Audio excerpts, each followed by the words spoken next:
Hi అండి, అందరికీ నమస్కారం.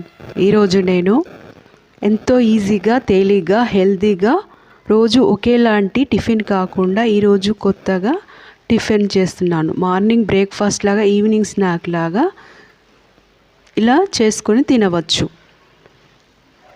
1 కప్పు మినపప్పులో 2 కప్పుల ఇడ్లీ రవ్వతో ఈ టిఫిన్ తయారు చేస్తున్నాను. 1 కప్పు మినపప్పు నైట్ నాననిచ్చి ఉదయాన్నే మెత్తని పేస్ట్లా తయారు చేసుకోవాలి. ఇడ్లీ రవ్వలో వేసి ఈ రెండింటిని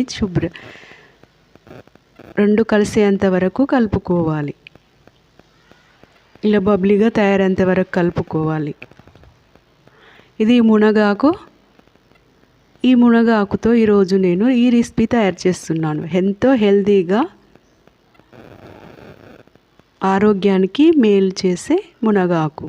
ఏ విటమిన్ ఉంటుంది, కంటి చూపుకు చాలా ఉపయోగపడుతుంది.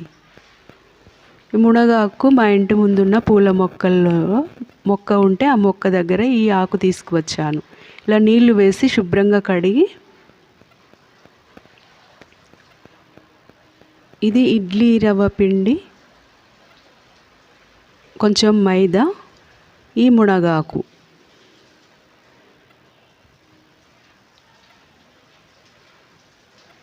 ఒక ఉల్లిపాయ సన్నగా కట్ చేసి వేసుకోవాలి. 1 స్పూన్ కారం, 1 స్పూన్ ఉప్పు, 1 స్పూను జీలకర్ర. ఇలా అన్నీ కలిసేంత వరకు కలుపుకొని పక్కకు పెట్టుకోవాలి. కొంచెం వంట సోడా వేసుకుంటే కొంచెం ఉబ్బినట్టు తయారవుతాయి. స్టవ్ వెలిగించి కడాయి పెట్టుకొని అందులో ఇలా బాల్స్ లాగా తయారు చేసుకొని వేసుకోవచ్చు. పిల్లలు ఎంతో ఇష్టంగా తింటారు. మార్నింగ్ ఎప్పుడు ఒకేలాగా కాకుండా ఇలా తయారు చేసుకోండి. మనం ఎలాగో ఇడ్లీ పిండి తయారు చేసుకుంటాం కదా, అప్పుడు మిగిలిందనుకోండి ఇలా ఆకుకూరలతో తయారు చేసుకోండి. చాలా టేస్టీగా ఉంటుందండి. ఇలా లోపల బయట కుక్ అయ్యేంత వరకు మిడిల్ ఫ్లేమ్లో పెట్టుకొని కుక్ చేసుకోండి. ఇప్పుడు ఇలా సర్వ్ చేస్తున్నాను. మనం చట్నీ తయారు చేసుకున్నప్పుడు ఆ చట్నీతో ఇలా సర్వ్ చేసుకోవచ్చు. చాలా టేస్టీ, హెల్తీ అండి. ఈవినింగ్ స్నాక్ లాగా కూడా తయారు చేసుకోవచ్చు. ఒకేసారి తయారు చేసుకొని పిండి పెట్టుకుంటే చక్కగా వారానికి ఒకసారి ఇలా తయారు చేసి పెట్టుకుంటూ ఉండండి. పిండి ఇడ్లీ చేసుకోవచ్చు, దోశ చేసుకోవచ్చు, ఇలా ఈ బాల్స్ తయారు చేసుకోవచ్చు, పకోడీ తయారు చేసుకోవచ్చు.